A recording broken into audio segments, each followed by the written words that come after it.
Have we done enough? Of course not. But we promised there would be some jobs in renewable energy, and there are thousands of people working in Nevada right now because we fulfilled that promise.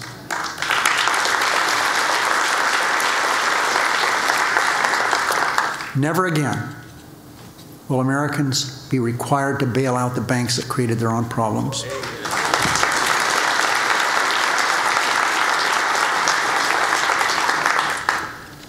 And one thing, we're holding BP accountable, and we're not apologizing for doing it.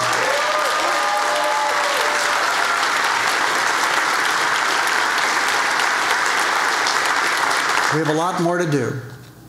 We're not going to wait until a long time from now. Right now, we're working on improving our economy. We want to make sure that every Nevadan who wants to work has a job. That's what is important. We're going to make Nevada world leader in generating renewable energy, and it's something that we've made great strides in doing. And a lot of it has been because of our work with this university. This university, within the foreseeable future, is going to be the leader in renewable energy, especially solar energy. I think that's pretty clear.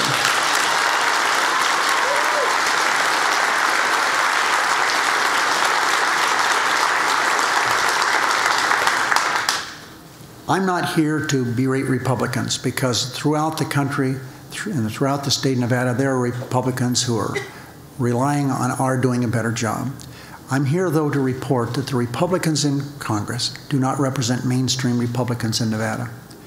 The Senate Republicans have been the party of no. And that's not how Republicans are throughout the country. They're not the party of no, but the party of no is in the United States Senate, those Republicans. We have a couple of women that work with us, but that's about it, the two senators from Maine. And it's been a struggle. They're betting on our failure. We're betting on our success. And you know, it's a bet we're going to win.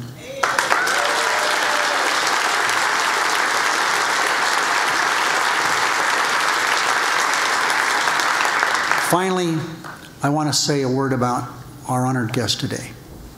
I've had the good fortune of working with him very close. He is a man of great patience. He is a man that is calm and cool and deliberate in every situation he comes up against. I've seen him in the most stressful situations, and he is at his best. I want everyone to know here, Barack Obama is my friend, but he's your friend. It's a great pleasure to me.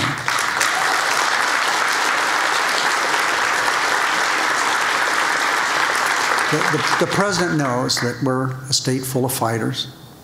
We're going to continue to fight for everything that we've got. We need to do that. You know, we are the battle-born state, 1864, October 31st. We're going to continue to fight because we're on the right side of this fight. I am so honored here at the University of Nevada at Las Vegas to introduce to you my friend and your friend, the President of the United States, Barack Obama.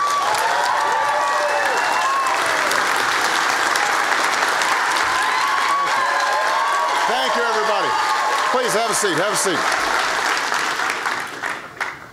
Well, thank you, Harry. Thanks for giving me a chance to get out of Washington. It's very hot there. It's hot here too, but there's a little more humidity there. And I just love coming to Vegas. Love being here, but I'm especially here to be with my friend and your Senator, Harry Reid. One of the first stories I heard about Harry was that he was a boxer back in the day here in Nevada. And I was mentioning this, she's laughing. She's like, I can't believe it. No, he was. You wouldn't know that because he's so soft-spoken. You know, he's all, well, I'm Harry Reid. But when he first told me he was a boxer, he said, Barack, I wasn't the fastest. I wasn't the hardest hitting, but I knew how to take a punch. He knew how to take a punch. And Harry Reid became a pretty good boxer because he would simply outlast his opponents.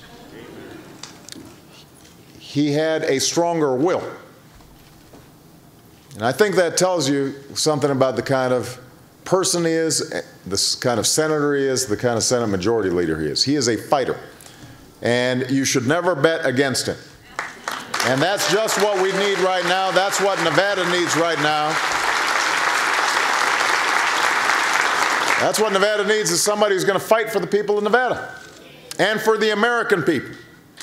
And you know that he wasn't born with a silver spoon in his mouth in Searchlight, Nevada. So when you're going through tough times, Harry Reid's been there.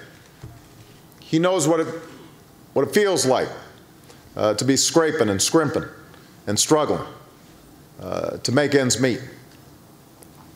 And so when his home state is having a tough time, when the country is having a tough time, he knows that he's got to be fighting on behalf of not those who are powerful, but on behalf of those who need help the most.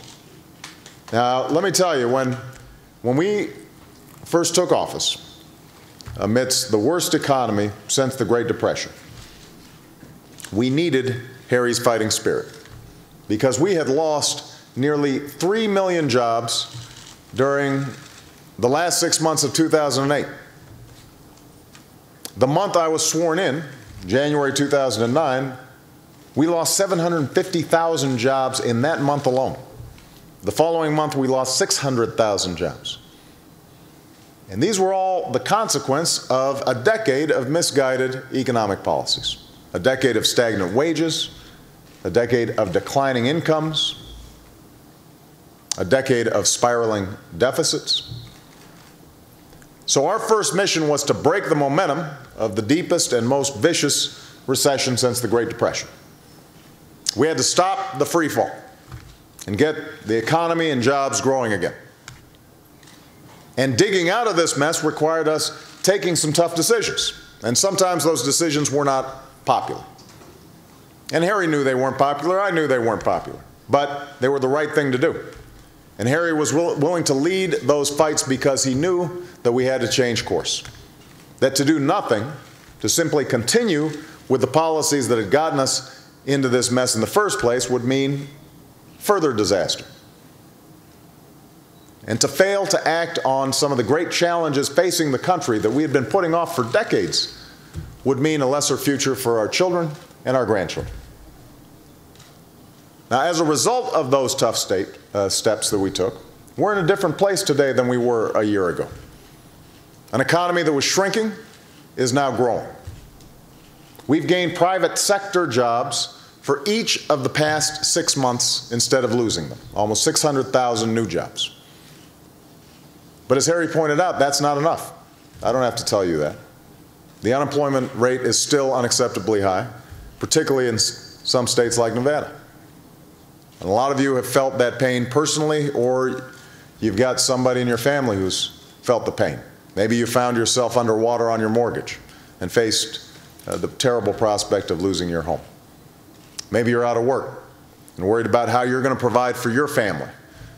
Or maybe you're a student at UNLV and you're wondering if you're going to be able to find a job when you graduate, or if you're going to be able to pay off your student loans, or if you're going to be able to start your career off on the right foot.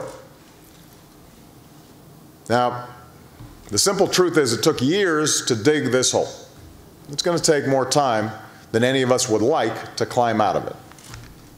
But the question is, number one, are we on the right track? And the answer is yes. And number two, how do we accelerate the process? How do we get the recovery to pick up more steam? How do we fill this hole faster? Now, there's a big debate in Washington right now about the role that government should play in all this. As I said in the campaign, and as I've repeated many times as president, the greatest generator of jobs in America is our private sector. It's not government. It's our entrepreneurs and innovators who are willing to take a chance on a good idea. It's our businesses, large and small, who are making payroll and working with suppliers and distributing goods and services across the country and now across the world. The private sector, not government, is, was, and always will be the source of America's economic success. That's our strength, the dynamism of our economy. And that's why one of the first things Harry Reid did, one of the first things we did, was cut dozens of taxes. Not raise them, cut them for middle class and small business people. And we extended loan programs to put capital in the hands of startups. And we worked to reduce the cost of health care for small businesses. And right now, Harry's fighting to pass additional tax breaks and loan authority to help small businesses grow and hire all across the country. But he's also tried to look out specifically for Nevada. He understands, for example, that tourism is so enormous an aspect of our economy, and so help to move our Trade Promotion Act that is going to be helping to do exactly what it says, promote tourism and bring folks here to enjoy the incredible hospitality. The point is, our role in government, especially in difficult times like these, is to break down barriers that are standing in the way of innovation, to unleash the ingenuity that springs from our people, to give an impetus to businesses to grow and expand. That's not some abstract theory. We've seen the results. We've seen what we can do to catalyze job growth in the private sector. And one of the places we've seen it most is in the clean energy sector, an industry that will not only produce jobs of the future, but help free America from our dependence on foreign oil in the process, clean up our environment in the process, improve our national security in the process. That's what we're working to do with the clean energy manufacturing tax credits that we enacted last year, thanks to Harry's leadership. We said to clean energy companies, if you're willing to put up 70% of the capital for a worthy project, a clean energy project, we'll put up the remaining 30%. To put it another way, for every dollar we invest, we leverage 2 more private sector dollars. We're betting on the ingenuity and talent of American businesses. Now, these manufacturing tax credits are already having an extraordinary impact. A solar panel company, a solar power company called Amonix received a roughly $6 million tax credit for a new facility they're building in the Las Vegas area, a tax credit they were able to match with roughly $12 million in private capital. That's happening right now. And that's just one of over 180 projects that received manufacturing tax credits in over 40 states. Now, here's the only problem we have is these credits were working so well, there aren't enough tax credits to go around. There are more worthy projects than there are tax credits. When we announced the program last year, it was such a success, we received 500 applications requesting over $8 billion in tax credits, but we only had $2.3 billion to invest. In other words, we had almost 4 times as many worthy requests as we had tax credits. Now, my attitude and Harry's attitude is that if an American company wants to create jobs and grow, we should be there to help them do it.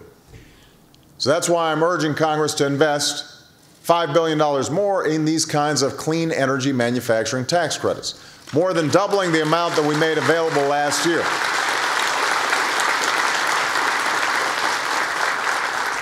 And this investment would generate nearly 40,000 jobs and $12 billion or more in private sector investment, which could trigger an additional 90,000 jobs. Now, I'm gratified that this initiative is drawing support from members of Congress from both sides of the aisle, including Republican Senators Richard Lugar and Orrin Hatch. Unfortunately, that kind of bipartisanship has been absent on a lot of efforts that Harry and I have taken up over the past year and a half. We fought to keep Nevada teachers and firefighters and police officers on the job. and to extend unemployment insurance and COBRA so folks have health insurance while they're looking for work. We fought to stop health insurance companies from dropping your coverage on the basis of pre-existing conditions or right when you get sick, or placing lifetime limits on the amount of care that you can receive. We fought to eliminate wasteful subsidies that go to banks that were acting as unnecessary middlemen for guaranteed student loans from the federal government, and as a consequence freed up tens of billions of dollars that are now going directly to students, which means more than 1 million students have access to financial aid that they didn't have before.